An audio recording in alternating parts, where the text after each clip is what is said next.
தைரியமும் பலம் வாய்ந்த தொண்டர்கள் இருக்கும் வரை தேமுதிகவை யாராலும் வீழ்த்த முடியாது. ஒரே நாளில் தமிழகத்தில் 70 லட்சம் மக்களுக்கு உணவளித்த ஒரே கட்சி தேமுதிக என சேலம் கோரிமேடு பகுதியில் நடைபெற்ற பொதுக்கூட்டத்தில் மாநகர மாவட்ட செயலாளர் ராதாகிருஷ்ணன் பெருமிதம்.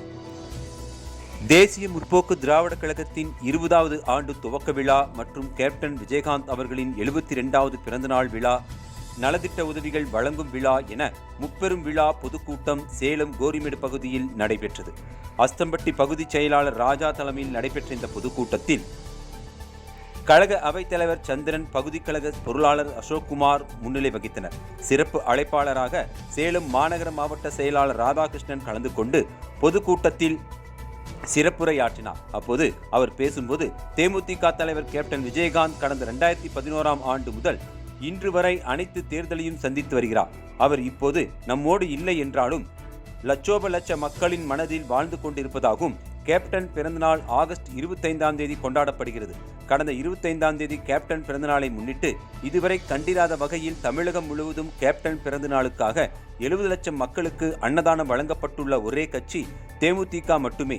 இயன்றதை செய்வோம், இல்லாதவர்க்கே என்ற தாரக மந்திரத்தோடு கேப்டனின் கொள்கையில் பின்பற்றி வரும் தொண்டர்கள் யாரிடமும் கையேந்தி நிற்காமல் சொந்த பணத்தில் மக்களுக்காக பல்வேறு நலத்திட்ட உதவிகளை செய்து வரும் ஒரே கட்சி தேமுதிக என்றும், தேமுதிக வீழ்ச்சி அடையவில்லை.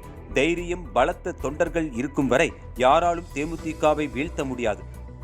மக்களை தேடி உதவி செய்யும் கேப்டன் விஜயகாந்த் அவர்களின் தொண்டர்கள் பசி என்று வருவோருக்கு இல்லை என்று சொல்லாமல் உணவளிக்கும் ஒரே கட்சி தொண்டர் தேமுதிக மட்டுமே.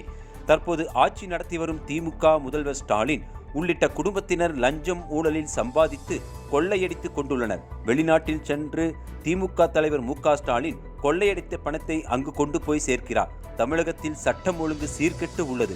கஞ்சா மாநிலமாக தமிழகம் மாறி உள்ளது. எங்கு பார்த்தாலும் கொலை, கொள்ளை, இப்படி ஒரு அவலநிலை தற்போது இருக்கும் ஆட்சியில் நடைபெற்று வருகிறது. அரசு பொருட்களையே பாதுகாக்க முடியாத ஒரு அரசாக திமுக அரசு செயல்பட்டு வருகிறது. வருங்காலத்தில் லஞ்சம் இல்லாத ஒரு தமிழகத்தை உருவாக்க தேமுதிக கேப்டன் விஜயகாந்த் அவர்களின் ஆசி பெற்ற பொதுச் செயலாளர் பிரேமலதா விஜயகாந்த் அவர்களை முதல்வராக்கி தமிழக மக்களை தங்கத்தட்டில் வைத்து காப்பாற்றுவதே எங்கள் லட்சியம் என பேசினார்.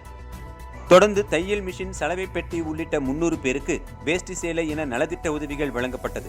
இந்த பொதுக்கூட்டத்தில் பகுதி கழக துணை செயலாளர்கள் தமிழ்ச்செல்வன், பகுதி கழக துணை செயலாளர்கள் சாமுவேல், எபினேசன், பகுதி கழக துணை செயலாளர் வெண்ணிலா, மாவட்ட பிரதிநிதி விமல்குமார், வெங்கடேசன், முருகன், பஞ்சு, அசோக், மணிகண்டன், செல்வம், மாவட்ட கழக துணை செயலாளர் சீனிவாசன், சுகுமார், ராஜு, பேபி வெங்கடாஜலம், செயற்குழு உறுப்பினர் முரளிதரன், செல்வராஜ், பொதுக்குழு உறுப்பினர் ஆரோக்கியசாமி, எஸ். நாராயணன், ராஜா, நீலமேகம் மற்றும் பகுதி செயலாளர்கள் சூரமங்கலம் பகுதி செயலாளர் காத்தவராயன், செவ்வாய்ப்பேட்டை பகுதி செயலாளர் தக்காளி ஆறுமுகம், கிச்சிப்பாளையம் பகுதி எம்பி விஜய், அம்மாப்பேட்டை பகுதி செல்வகுமார், செவ்வாய்ப்பேட்டை பகுதி செந்தில்குமார், சேலம் மேற்கு ஒன்றியம் அப்பாவு, ஓமலூர் தெற்கு ஒன்றியம் செல்வநேசன், கண்ணங்குறிச்சி பேரூர் கழக செயலாளர் கார்த்தி, மாவட்ட கேப்டன் மன்ற செயலாளர் பன்னீர்செல்வம், இளைஞரணி செயலாளர் திருஞானம், மாவட்ட மகளிரணி செயலாளர் பிரபாவதி உள்ளிட்ட கட்சி நிர்வாகிகள், தொண்டர்கள் என ஏராளமானோர் கலந்து கொண்டனர்.